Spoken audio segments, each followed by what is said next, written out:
নমস্কার বন্ধুরা, সুবলয় রান্নার ঘরে আপনাদের স্বাগত। আজ বানাবো আমি মোচার রেসিপি।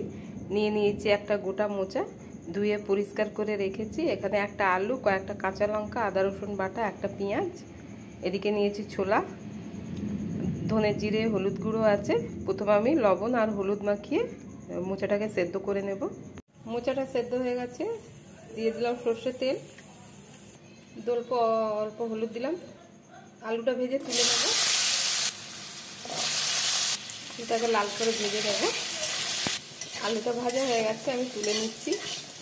ফোড়নে দেবো দুটো তেজপাতা, দেবো কেটে রাখা পেঁয়াজ, দিয়ে দিলাম লঙ্কা কুচি, দিয়ে দিলাম আদা রসুন বাটা,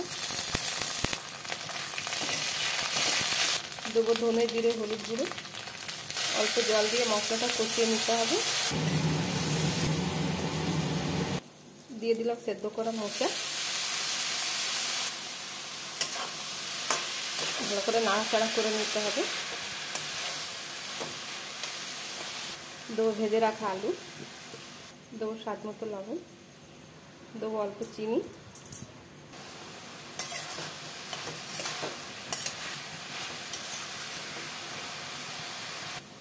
ঢাকনা লাগিয়ে সেদ্ধ হতে দেবো।